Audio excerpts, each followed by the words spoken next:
eu sou a Carla. Seja muito bem-vindo, muito bem-vinda ao videocast Quanto Mais Combinado Melhor. Programa do Ministério da Saúde sobre HIV/AIDS, que vai tratar hoje da prevenção combinada para evitar a transmissão do vírus HIV. Por que esse nome, prevenção combinada? Porque são usados diferentes métodos em caso de exposição de risco ao HIV, que podem ser barreiras físicas, como a camisinha, ou químicas, como medicamentos. É a melhor estratégia para evitar o HIV e, consequentemente, a AIDS. Isso é o que nós vamos descobrir nesse terceiro episódio, o Prevenção Combinada, a melhor opção.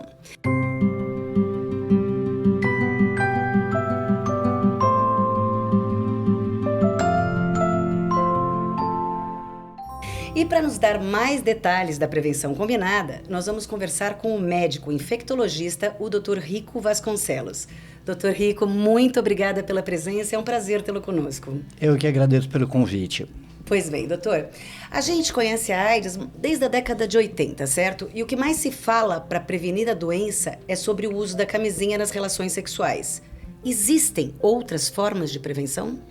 Com certeza, Carla. A camisinha é a mais conhecida por ser a mais antiga. Acho que só tem uma que é mais antiga do que ela, que seria a abstinência sexual, né? Mas, por ser a mais antiga, a camisinha acho que está na cabeça de todo mundo. Qualquer pessoa que perguntada na rua, conta para mim um método de prevenção do HIV, a primeira que vem é a camisinha.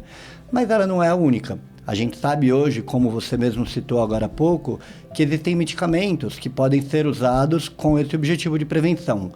Desde medicamentos usados na pessoa que vive com HIV, no tratamento da infecção, e uma pessoa que está se tratando se torna uma pessoa que deixa de transmitir o seu vírus por via sexual, ou seja, o medicamento usado na pessoa que não vive com HIV, que são algumas estratégias chamadas profilaxias pré e pós-exposição, PrEP e PEP, respectivamente. PrEP e PEP, a letra não bate com profilaxia pré-exposição, porque a gente usa a sigla do inglês, mas é isso que elas querem significar. E eu também acho que citaria aqui o exemplo da testagem, porque uma pessoa que vive com HIV só pode fazer o tratamento se ela for diagnosticada. E se você não testa ela, você não tem como fazer o diagnóstico. Então, se eu faço um teste hoje e ele está negativo, e eu tenho ainda vida sexual ativa ao longo do tempo, é legal que eu tenha uma rotina de testagem, porque dessa maneira, uma vez que aconteça a infecção, eu rapidamente já consigo vincular ao tratamento, começar a tomar remédio, e assim eu fico bem com a minha saúde, e é bom também para a comunidade, porque eu deixo de transmitir o meu vírus para outras pessoas. Então veja, é um monte de opção. Sim. Camisinha é ótimo. Quanto mais usar camisinha, melhor. Uhum. Mas não é a única. E isso que a gente chama de prevenção combinada. E, doutor, vamos dar um exemplo agora. A situação de risco. A pessoa se expôs a uma situação de risco. Fez sexo sem camisinha, a gente não sabe. A gente sabe, na verdade, que não é o ideal, mas isso acontece, infelizmente, a gente sabe também. Ou então a camisinha estourou. O que fazer numa situação dessa? Primeira coisa que eu digo para uma pessoa que passou por uma situação inesperada de exposição ao HIV é calma. Não fique desesperado, temos muito o que fazer ainda. Se essa exposição foi a menos de 72 horas, que é o período que a gente tem para usar a profilaxia pós-exposição, essa é a situação ideal para usar a PEP. A profilaxia pós-exposição, ela deve ser iniciada em até 3 dias da exposição e ela é tomada por 28 dias. É como se fosse uma pílula do dia seguinte para o HIV, mas é uma pílula do mês seguinte. São 28 dias que, se tomados corretamente os medicamentos, a pessoa bloqueia uma infecção por HIV. E a PEP já está disponível pelo Sistema Público de Saúde no Brasil, é só buscar um serviço que faça esse atendimento que a pessoa terá acesso a esse método de prevenção. Sim, e se passarem mais que 72 horas? Se passar mais de 72 horas, também digo para a pessoa calma, não é para se desesperar. Apenas a gente perdeu a oportunidade de tomar a PEP, porque depois de 72 horas da exposição, a eficácia protetora da PEP começa a cair e não adianta mais tomar. E assim, o que a gente recomenda para essa pessoa? é legal que ela se teste para não só o HIV, mas também para outras ISTs, para saber se nessa exposição que ela teve, aconteceu alguma infecção. E digamos um cenário que a pessoa não deseja. Pegou, se infectou com alguma coisa. O que a gente vai fazer? A gente vai tratar e ela vai ficar bem. Não estamos mais na década de 80 em que não havia tratamento. Hoje existe, o tratamento é ótimo, ele é muito bem tolerado. São poucos comprimidos que a pessoa, tomando diariamente, ela consegue se beneficiar de toda a ciência que já foi desenvolvida até hoje de tratamento de HIV e ela terá uma vida saudável e poderá fazer tudo o que ela planejava fazer com saúde. Mas, muita calma. Eu sei que existe um período que a pessoa tem que esperar até poder fazer esse teste e acreditar no resultado dele. Não adianta, assim, eu ter uma exposição hoje e 73 horas depois, não dá mais tempo de tomar PEP, eu fazer um teste ali.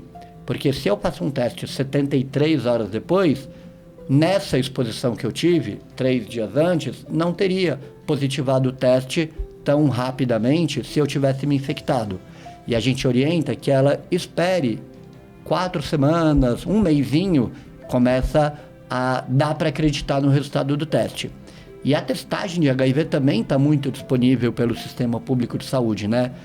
Tanto em testes rápidos, aquele que com um pouco de saliva, com um pouco de sangue e 15 minutinhos você já consegue ter um resultado do exame, ou seja, também naquele teste que a gente chama de autoteste, que é o teste que a pessoa faz sozinha, em casa, sem a necessidade de um profissional da saúde junto.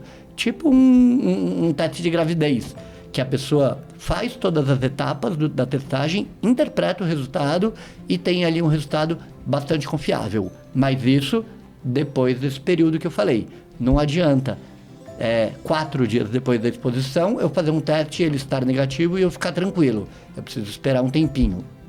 Doutor, e esse autoteste a gente encontra em farmácia, na rede SUS? Onde? Tem pelo SUS, em algumas situações ele é distribuído gratuitamente e tem também amplamente disponível para a pessoa que quiser comprar nas redes de farmácia.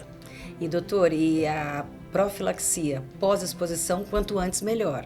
Sim, quanto antes melhor. Melhor 24 do que 48, 48 melhor que 72. Sim, exatamente. Mas veja, Carla, que 72 horas não é pouquinho tempo, né? Então, digamos um exemplo aí, a pessoa estava bêbada e acabou se expondo, nem lembra se usou camisinha ou não. 72 horas dá tempo dela dormir, descansar, acordar, passar a ressaca e ainda assim buscar. Eu sempre falo que uma pessoa que tem uma exposição na sexta-feira à noite, ela tem até segunda para ir. Então não é assim, se não for no final de semana não dá tempo. 72 horas, 3 dias, é bastante tempo para a pessoa pensar, encontrar aonde buscar e de fato buscar a PEP. E doutor, e se o resultado for positivo? Aí é complicado entrar com a PEP? Já não tem mais indicação ou ainda tem? A PEP, Carla, é para prevenir uma pessoa de uma infecção por HIV.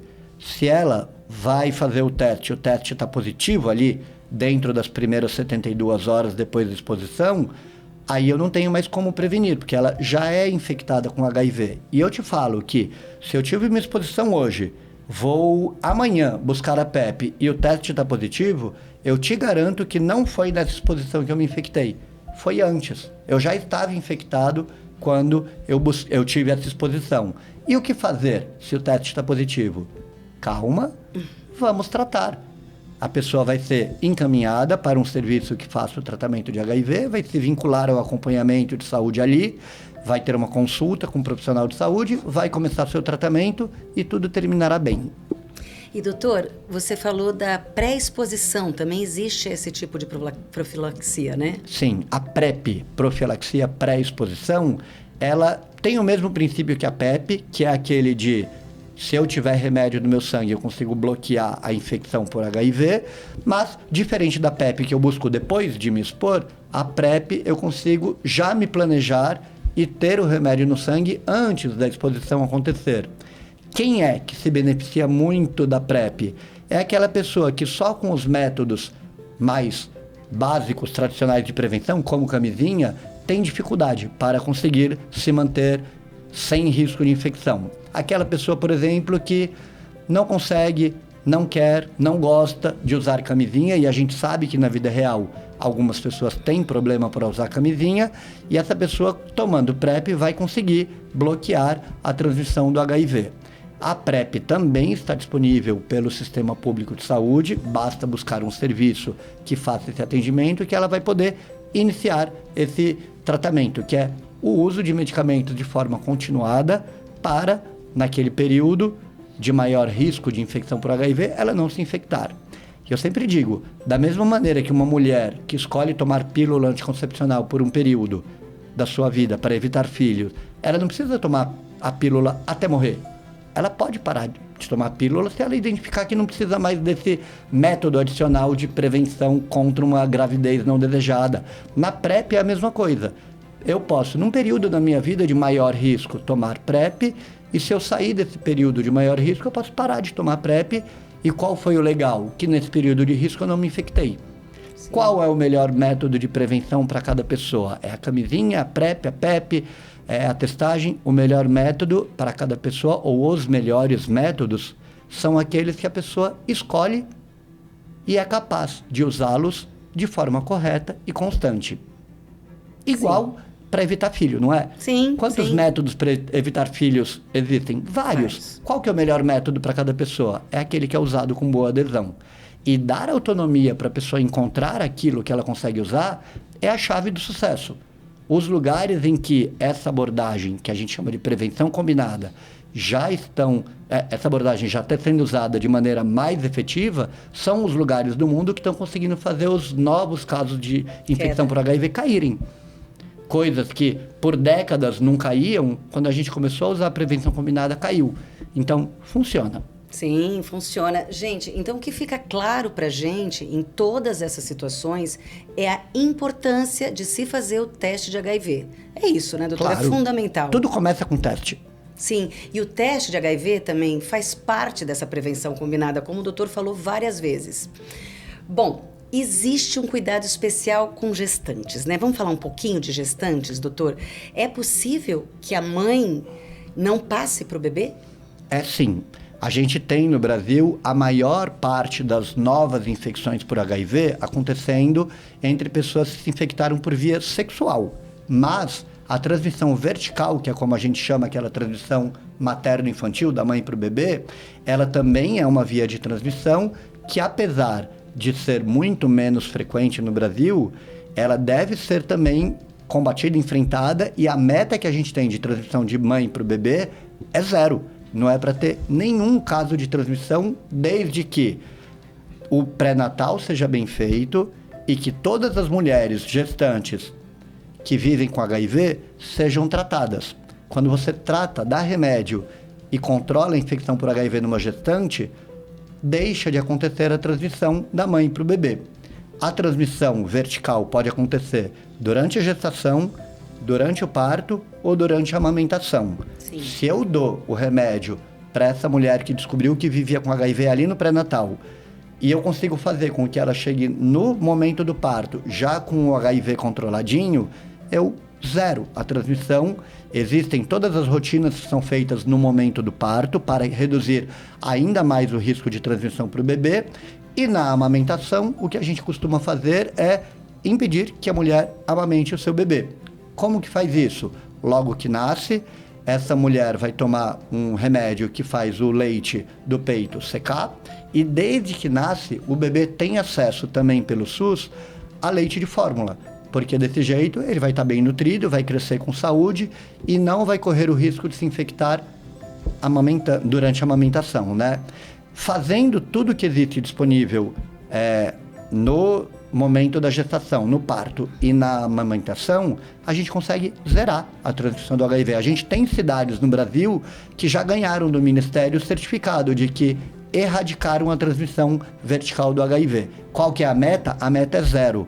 E se tem ainda algum bebê que se infecta por essa via, é porque a gente falhou no pré-natal, ou no parto, ou na amamentação, e a gente tem que conseguir melhorar a qualidade dessa assistência prestada às gestantes para conseguir zerar a transmissão do HIV para os bebês no país inteiro.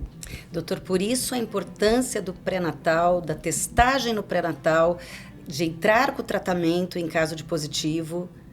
Exatamente. É muito sim. As ferramentas para conseguir bloquear a transmissão do HIV, seja sexual ou seja vertical, elas já existem.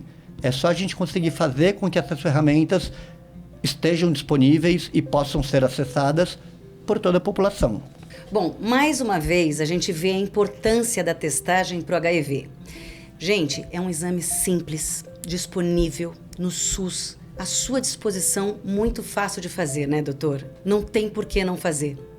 Bom, é importante também a gente falar sobre pessoas que têm o vírus, doutor, e que fazem o tratamento antirretroviral como uma forma de prevenção, para que a carga viral seja baixa e para que ele não transmita para outras pessoas. Como é que funciona isso, doutor? Explica melhor para a gente. Isso é muito bonito, Carla. Assim, na história da epidemia de HIV, a gente brigou bastante por conseguir desenvolver um tratamento para esse vírus, sempre pensando na saúde de quem já estava infectado, da pessoa que vive com HIV.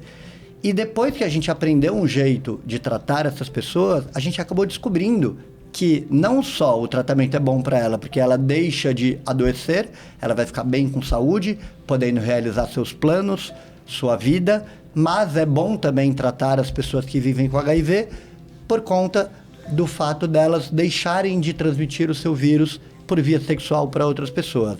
Então, o tratamento é uma coisa que tem dois benefícios que andam associados. Você mantém a pessoa bem, com saúde, para poder viver sua vida, e você mantém essa pessoa sem risco de transmitir o seu vírus. Isso é lindo. E tem uma coisa muito legal também nessa informação, que você consegue diminuir também estigma e medo associado às pessoas que vivem com HIV. A gente lembra, década de 80, relatos de pessoas que tinham medo de cumprimentar uma pessoa, que tinham medo de usar a mesma toalha de rosto.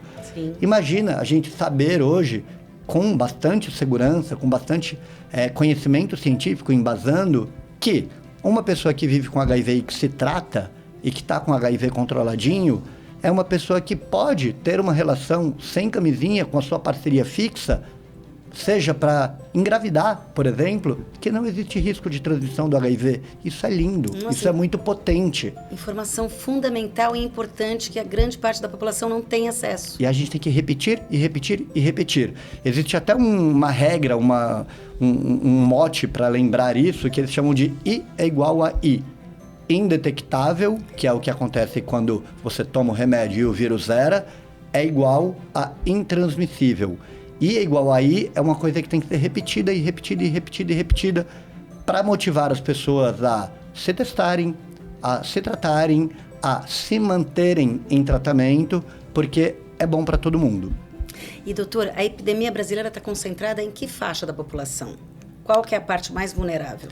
O HIV é diferente da Covid, diferente de dengue, que tem transmissões bem diferentes da sexual, se concentra de maneira não homogênea na população. Por exemplo, o mosquitinho da dengue pode me picar, pode te picar, pode picar minha avó, meu avô, minha professora, meu filho e transmitir a dengue para todo mundo.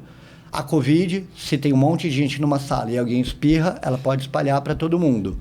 Quando a gente tem essa transmissão sexual de um vírus, como é o caso de HIV, você não tem uma distribuição homogênea na população como esses outros vírus que eu exemplifiquei. E assim, quando a gente vê a maneira como o HIV se espalha na população, existe na população geral uma concentração baixa, em alguns subgrupos você vê que existe uma concentração maior. Aonde que a gente percebe que está a maior concentração? Nos últimos anos, na última década, a gente percebe que cada vez mais os mais jovens têm se infectado, enquanto na população mais velha você tem uma epidemia que esfria, que está indo bem. Entre os mais jovens você tem uma epidemia que acelera, sobretudo entre jovens homens do sexo masculino. E agora, olhando onde estão as maiores prevalências de infecção por HIV, prevalência é de toda aquela população, quantos por cento está infectada por HIV. Você percebe que entre homens gays e bissexuais, a gente tem uma prevalência maior do que na população geral, e entre mulheres trans e travestis, você também tem uma prevalência bem mais alta. Por que eles se infectam? Porque são gays? Porque são travestis? Não, porque você tem uma dificuldade para fazer com que todos esses métodos bonitos de testagem, prevenção e tratamento que a gente acabou de conversar, chegue a essa população. Então, ampliar o acesso à prevenção combinada para todo mundo é fundamental para que essas populações que são mais afetadas pela epidemia também possam se beneficiar de todas essas maravilhas que a gente acabou de falar aqui. Sim, doutor, muito obrigada pela presença, foi extremamente esclarecedora. Que bom. Nós encerramos por aqui o 3º episódio Prevenção Combinada, a melhor opção. O último episódio do videocast Quanto Mais Combinado Melhor, programa do Ministério da Saúde sobre HIV/AIDS. Conversamos sobre prevenção combinada, que é o uso de mais de um método para evitar a transmissão do vírus HIV. Existem muitas maneiras de se prevenir de HIV. Camisinha, PrEP, PEP, teste, autoteste e tratamento. Escolha a sua. Proteja-se. Para saber mais sobre HIV/AIDS, acesse gov.br/AIDS.